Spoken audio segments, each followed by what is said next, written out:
بے شک قرآن کریم اللہ پاک کی حکمت کا بے نظیر مجموعہ ہے۔ یہ الہامی کتاب 1400 سال قبل نازل ہوئی تاکہ انسان اس سے ہدایت حاصل کریں اور زندگی گزارنے کا طریقہ سیکھیں، اور یہ کتاب روز قیامت تک انسانوں کی رہنمائی کا واحد ذریعہ رہے گی۔ قرآن پاک کا بے نظیر مجموعہ اور اس میں موجود معجزانہ صفات اس بات کا ثبوت ہیں کہ یہ اللہ پاک کی نازل کردہ وحی ہے، اور یہ بھی کہ یہ سائنس کی کتاب نہیں بلکہ سائنس یعنی نشانیوں کی کتاب ہے، جس میں زندگی کے ہر پہلو سے متعلق رہنمائی موجود ہے، پھر چاہے وہ موجودہ دور میں ہونے والی سائنسی دریافتیں ہی کیوں نہ ہوں جن سے 21ویں صدی آج پردہ اٹھا رہی ہے۔ مگر حیرت انگیز طور پر وہ حقائق حرف بحرف قرآن کریم میں 1400 سال قبل موجود ہیں جو اس دور میں بنا کسی ٹیکنالوجی اور جدید آلات کے نہیں جانے جا سکتے تھے۔ قرآن کریم میں بے تحاشا سائنسی معجزات موجود ہیں جن سے حالیہ سائنس نے ابھی پردہ اٹھایا ہے، جبکہ کچھ معجزات ایسے ہیں جنہیں ابھی ہماری انسانی عقل اور فہم سمجھنے سے قاصر ہے، مگر شاید آنے والے دنوں میں سائنس اور ٹیکنالوجی مزید اتنی ترقی کر لے گی کہ ہم ان رازوں کو بھی سمجھنے کے قابل ہو پائیں گے۔ 7ویں صدی میں قرآن پاک کے نزول سے قبل عرب معاشرہ بہت ہی بے بنیاد اور توہم پرست عقائد رکھتا تھا۔ وہ صرف انہی باتوں پر یقین رکھتے تھے جو ان کے آباء و اجداد کی طرف سے بتائی گئی تھیں۔ انہیں کائنات سے واقفیت بالکل بھی نہیں تھی۔ مثلاً ان لوگوں کا عقیدہ تھا کہ زمین پر موجود پہاڑ آسمانوں کو سہارا دیے ہوئے ہیں، یعنی ستون ہیں جنہوں نے اتنے اونچے آسمان کو اٹھا رکھا ہے، اور یہ بھی کہ زمین ہموار ہے اور پہاڑ اس کے کناروں پر موجود ہیں، لہٰذا وہ ڈر کے مارے سفر نہیں کرتے تھے کہ کہیں زمین کے کناروں سے نکل کر گر نہ جائیں۔ دوستو، یہ عقائد اس لیے تھے کیونکہ ان کو غلط ثابت کرنے کے لیے نہ ہی کوئی ٹیکنالوجی اور نہ ہی کوئی تحقیق موجود تھی۔ مگر قرآن کریم نے اس دور کے اندر بھی ان بوسیدہ عقائد کو یہ کہہ کر خارج کر دیا کہ وہ اللہ ہی ہے جس نے آسمان کو بنا کسی سہارے کے بلند کیا۔ لہذا 1400 سال قبل قرآن نے اس آیت مبارکہ کے ذریعے اس نظریہ کو باطل کر دیا کہ پہاڑ آسمان کو سنبھالے ہوئے ہیں۔ اسی طرح قرآن پاک میں ان گنت سائنسی معجزات موجود ہیں، جن میں سے کائنات سے متعلق 5 سائنسی معجزات کا ذکر آج کی ہماری اس ویڈیو میں ہم کریں گے۔ کائنات کے آغاز سے متعلق 21ویں صدی کی موجودہ سائنس یہ نظریہ رکھتی ہے، اور سب سائنسدان اس پر متفق ہیں کہ ہماری عظیم الشان کائنات ایک عظیم دھماکے یا بگ بینگ کے نتیجے میں مارز وجود میں آئی۔ یہ دھماکہ مادہ اور وقت کے طول و عرض کی بدولت ممکن ہوا، جبکہ اس سے پہلے مادہ اور وقت یعنی ٹائم اور سپیس جیسی کوئی چیز وجود نہیں رکھتی تھی، نہ ہی طاقت کا کوئی وجود تھا۔ حالیہ سائنسی تحقیقات کے مطابق ان تینوں چیزوں کو تخلیق کیا گیا ہے، اور ایک واحد نقطے کے ذریعے 15 خرب سال پہلے یہ عظیم الشان کائنات تخلیق ہوئی۔ مطلب آج سائنس یہ مانتی ہے کہ یہ سب کچھ خود سے وجود میں نہیں آ سکتا، بلکہ ان کے پیدا کرنے والی کوئی نہ کوئی ذات اور طاقت ضرور موجود ہے، جو کہ صرف اور صرف اللہ پاک کی ہی ذات ہے، کیونکہ ان حالیہ دریافتوں کا ذکر قرآن کریم 1400 سال قبل کچھ یوں بیان کرتا ہے: وہ اللہ ہی ہے جس نے زمین اور آسمان کو پیدا کیا۔ جبکہ بگ بینگ کے حالیہ سائنسی نظریے کو قرآن کریم کچھ یوں بیان کرتا ہے: کیا یہ نہیں دیکھتے کہ زمین اور آسمان باہم ملے ہوئے تھے، یعنی ایک نقطے میں بند تھے، تو ہم نے ان کو پھاڑ کر جدا کر دیا۔ اس کے علاوہ کائنات کے وجود سے متعلق تمام اہم حقائق قرآن پاک میں 1400 سال قبل بیان کر دیے گئے تھے۔ دوستو، اب یہاں سوال یہ پیدا ہوتا ہے کہ آخر بنا کسی سائنسی آلات اور ٹیکنالوجی کے جب زمانۂ عرب جہالت اور توہم پرستی میں مبتلا تھا، کوئی کیسے بھلا یہ سب حقائق بیان کر سکتا ہے؟ یقیناً یہ اللہ پاک کے ہی الفاظ ہیں جو اس کائنات کو تخلیق کرنے والا اور تمام رازوں کو جاننے والا ہے۔ 20ویں صدی کے آغاز تک سائنسدان یہ نظریہ رکھتے تھے کہ ہماری کائنات کا مزاج ٹھہرا ہوا ہے، یعنی کائنات ایک ہی جگہ پر موجود ہے اور نہ ہی پھیل رہی ہے اور نہ ہی سکڑ رہی ہے۔ مگر اسی دوران روسی ماہر طبیعیات الیگزینڈر فریڈمن اور بیلجیم کے ماہر فلکیات جارج لیمیٹرن نے سائنسی تجربات اور مشاہدات کر کے واضح حساب لگایا کہ کائنات مستقل حرکت میں ہے، یعنی لگاتار پھیل رہی ہے۔ اس کے علاوہ مشہور ماہر فلکیات ایڈورڈ ہبل نے اپنی دوربین سے مشاہدات کر کے دریافت کیا کہ ستارے اور کہکشائیں مسلسل ایک دوسرے سے دور ہوتے جا رہے ہیں، اور ایک دوسرے سے دور ہو جانے کا مطلب یہ ہے کہ ہماری کائنات پھیل رہی ہے۔ لہٰذا 1929 تک یہ حقیقت مان لی گئی کہ بگ بینگ دھماکے کے بعد سے ہماری کائنات مسلسل روشنی کی رفتار یعنی 3 لاکھ کلومیٹر پر سیکنڈ کے حساب سے مسلسل پھیل رہی ہے۔ مثال کے طور پر جس طرح ایک عظیم دھماکے کے بعد اس کے ٹکڑے پھٹ کر دور پھیلنا شروع کر دیتے ہیں، اسی طرح بگ بینگ کے اثرات اب تک موجود ہیں، اور اس کے ٹکڑے یعنی کہکشائیں ایک دوسرے سے دور ہوتی جا رہی ہیں۔ ان 21ویں صدی کی حالیہ دریافتوں کو قرآن کریم 1400 سال قبل کچھ یوں بیان کرتا ہے: آسمانوں کو ہم نے اپنے زور سے بنایا اور بلا شبہ ہم اسے وسعت دینے والے ہیں۔ اس آیت مبارکہ میں وسعت دینے سے مراد ہماری کائنات کا پھیلاؤ ہے، جبکہ آسمانوں کے لفظ سے مراد خلا اور کائنات ہیں۔ یہ حقائق قرآن کریم میں اس وقت بیان کیے گئے جب انہیں کوئی نہیں جانتا تھا، کیونکہ قرآن پاک اللہ کا کلام ہے جو اس کائنات کا تخلیق کرنے والا ہے۔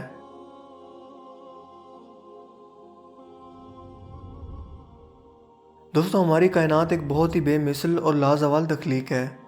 اس کی پیچیدگیوں کو سمجھنے میں بنی نوع انسان کو کئی صدیوں کی ریسرچ اور تجربات کرنا پڑے، اور یوں 20ویں صدی میں سائنسدانوں نے جانا کہ ہماری زمین کے گرد موجود فضائی ماحول زمین پر موجود زندگی قائم کرنے میں نہایت اہمیت کا حامل ہے۔ حتیٰ کہ زمین کے گرد اگر یہ فضائی ماحول موجود نہ ہو تو زمین کا وجود چند سیکنڈوں میں ختم ہو کر رہ جائے گا۔ بڑے بڑے شہاب ثاقب اور الٹرا وائلٹ شعاعیں انسانی وجود کو تابکاری سے ہلاک کر دیں گے، یعنی زمین پر موجود یہ تہیں انسانوں کے لیے ایک محفوظ چھت کا کام بھی سر انجام دیتی ہیں، اور خلا سے آنے والی مہلک شعاؤں کو روک کر اور صاف کر کے صرف بے ضرر اور کارآمد شعاؤں مثلاً x rays, ultraviolet rays, infrared rays اور ریڈیو ویوز کو گزرنے دیتی ہیں، جو پودوں اور تمام جانداروں کے لیے انتہائی ضروری ہیں۔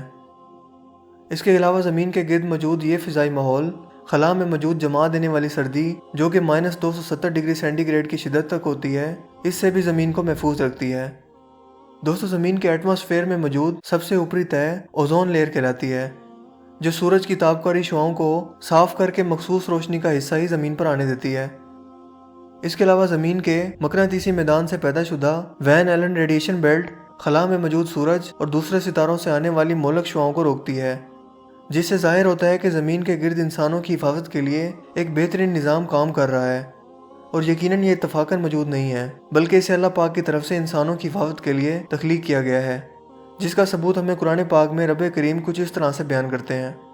آسمان کو محفوظ چھت بھی ہم ہی نے بنایا ہے، لیکن لوگ اس کی نشانیوں سے منہ پھیرتے ہیں۔ دوستو، ہم جانتے ہیں کہ ہماری زمین کی فضا یا اس کو گھیرنے والا کرہ آباد کئی لیئرز پر مشتمل ہے، اور ہر ایک تہہ انسانی زندگی کے وجود کے لیے انتہائی اہمیت رکھتی ہے۔ یہ تہیں خلا سے آنے والے نقصان دہ مادوں کو خلا میں ہی واپس بھیج دیتی ہیں یا زمین پر بحفاظت پہنچا دیتی ہیں۔ زمین سے 14 سے 15 کلومیٹر کی اونچائی پر موجود فضائی تہہ کا نام ٹروپوسفیئر ہے، اور یہ زمین کے گرد ایٹماسفیئر کا 90% حصہ ہے۔ اس کا کام پانی کے بخارات کو ٹھنڈا کر کے واپس زمین پر بھیجنا ہے، جس کے ذریعے بارشیں اور موسمی اثرات جنم لیتے ہیں۔ میزوسفیئر کے اوپر کی سطح اسٹریٹوسفیئر کہلاتی ہے۔ اسٹریٹوسفیئر میں موجود ایک اور حصہ اوزون لیئر کہلاتا ہے، جو کہ زمین سے 25 کلومیٹر کی بلندی تک موجود ہے، اور یہ خطرناک تابکاری شعاؤں کو ریفلیکٹ کر کے واپس خلا میں بھیج دیتی ہے۔ اسٹریٹوسفیئر سے اوپری تہہ میزوسفیئر کہلاتی ہے، جبکہ اس کے بعد تھرموسفیئر نامی تہہ کا نمبر آتا ہے۔ تھرموسفیئر کی ایک اور تہہ آئنوسفیئر کہلاتی ہے، جو زمین سے نشر ہونے والی ریڈیو ویوز کے مواصلاتی نظام میں کردار ادا کرتی ہے، یعنی اسی کی بدولت آپ تمام ٹی وی نشریات اور کمیونیکیشن دنیا بھر میں کر پاتے ہیں۔ دوستو، زمین کے گرد حفاظتی تہوں کا یہ ایٹماسفیئر تقریباً 480 سے 907 کلومیٹر تک پھیلا ہوا ہے، جسے ایگزوسفیئر بھی کہا جاتا ہے، یعنی ہماری زمین کے گرد یہ حفاظتی تہیں کل 7 لیئرز پر مشتمل ہیں، اور ان کا ذکر بھی 1400 سال قبل اللہ پاک نے قرآن کریم میں کچھ اس طرح سے بیان کیا ہے: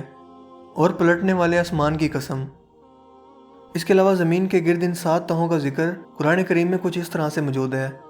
وہی تو ہے جس نے سب چیزیں جو زمین میں موجود ہیں تمہارے لیے پیدا کیں، اور پھر آسمان کی طرف متوجہ ہوا تو ان کو ٹھیک 7 آسمان بنا دیا، اور وہ ہر چیز سے خبردار ہے۔